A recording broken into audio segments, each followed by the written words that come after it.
안녕하세요. 4반세기 자동차 영업, 전기차 영업 윤부장입니다. 전기자동차 구입 지원 보조금이 대폭 축소되었습니다. 전년도 정부 56조 4천억 세수펑크 뉴스보도들이 나왔습니다. 전기자동차 소상공인 자영업 사장님들 생업에 주로 사용되는 전기벤 자동차 24년 새로 출시된 모델들 권장 소비자 가격을 대폭 낮추었습니다. 대폭 인하된 가격으로 소상공인 자영업 사업자님들 24년 새로 출시된 전기벤 차량을 LPG, 하이브리드, 화물 자동차, 승합 자동차 대비 3배 이상 유지비용 경제성, 전기자동차 충전료 70% 최대 할인 제휴카드 결제 시 최대 5배에서 더심 7배 이상 유지비용 경제성을 갖춘 전기벤 차량을 스타리아 카고 하이브리드 3분의 2 차량 가격으로 취득하실 수 있고 보유하실 수 있습니다. 유지비용 경제성 등 생업에 관련된 전기 자동차 구입 너무 잘못 알고 계신 부분들이 많으신데요. 공신력 있는 뉴스 보도와 자료를 통해 전기차 심장인 전기차 배터리부터 그리고 전기차 향후 전망 보유 가치에 관한 유익한 시간을 가져보겠습니다. 전기자동차 심장인 전기자동차 배터리 관련 뉴스부터 같이 보시겠습니다. 한국의 LG 에너지솔루션과 삼성 SDI, SK온, 중국의 CATL과 비아디, 그리고 일본의 파나소닉. 현재 전기차 배터리 시장을 주도하는 각국의 주요 기업들입니다. 우리나라 기업들의 성적표는 어떨까요? 지난해 기준 전 세계 전기차에 탑재된 배터리의 총 사용량입니다. 국내 배터리 3사는 각각 세계 3위와 5위, 6위를 기록했습니다. 3사의 배터리 점유율을 합치면 24.4%인데 배터리 시장 1위인 중국 기업 CATL의 점유율이 33.9%입니다. 그러니까 국내 3사 점유율을 합쳐도 중국 1위 기업이 미치지 못하고요. 2위 역시 중국 기업이 차지하고 있습니다. 국내 기업들의 점유율을 보겠습니다. 올해 1월 기준 20.2%로 나타났는데 지난해 1월보다도 4.2%포인트 떨어진 수치입니다. 이런 가운데 중국 비아디사는 충청북도에 전기차 공장 설립을 추진하며 적극적인 확장까지 시도하고 있습니다. 한국을 생산 기지로 미국과 유럽 진출이 가능하기 때문입니다. 압도적 규모의 내수 시장으로 중국 기업들이 앞서가고 있지만 테슬라가 국내 판매를 시작한 모델 Y는 중국 상하이 공장에서 만들었습니다. 국내 판매 가격은 5,699만 원으로 기존 미국산 모델보다 2천만 원 정도 저렴합니다. 중국에서 만든 리튬 인산철, 즉 LFP 배터리를 사용해 원가를 낮췄기 때문입니다. 전기차값 절반을 배터리가 차지하는 만큼 중국산 LFP 배터리를 채택한 국내 전기차가 늘고 있는 겁니다. 최근 테슬라가 LFP 배터리를 탑재한 차량을 출시하며 전기차 가격 경쟁에 불을 붙였고 벤츠와 폭스바겐 등 글로벌 업체들도 이미 LFP 배터리를 사용하고 있습니다.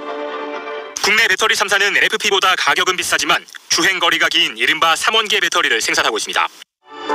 하지만 LFP 시장을 주도하는 중국 업체들이 최근 폭발적인 성장세를 기록하며 이미 글로벌 점유율에서 국내 기업을 앞서고 있습니다.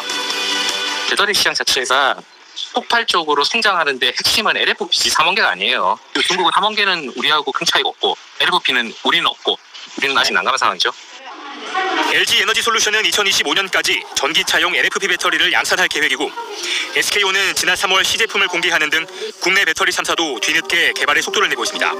대선 때 유행했던 단어가 하나 있습니다. 국민들은 다 아는데 대통령 후보는 몰랐던 바로 그 단어 아리백입니다. 아리백이 뭐죠? 이 아리백을 달성하지 못하면요 대한민국 수출액이 40%가 줄어든다고 합니다. 연간 234조 원이 줄어드는 겁니다. 얼마나 큰 대한민국 경제에 충격이겠습니까? 이 전례 없는 도전을 위해서 통합적인 국가 전략을 제시해야 하는 거죠.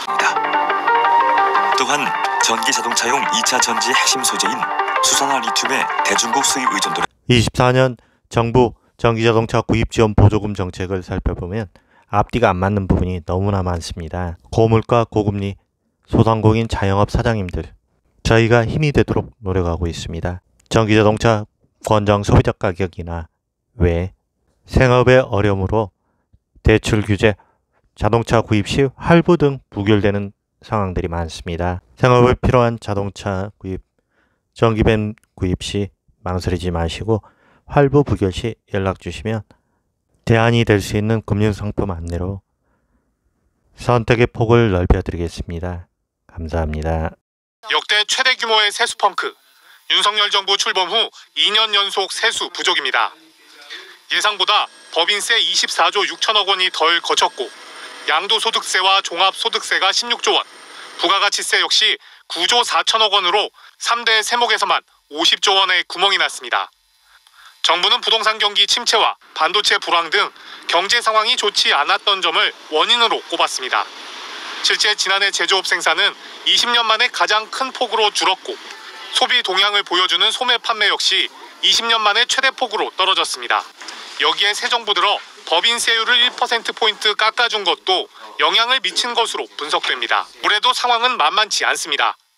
다주택자의 양도세, 중과세를 면제해주는 조치가 연장되고 각종 기술투자 세액공제도 확대됩니다.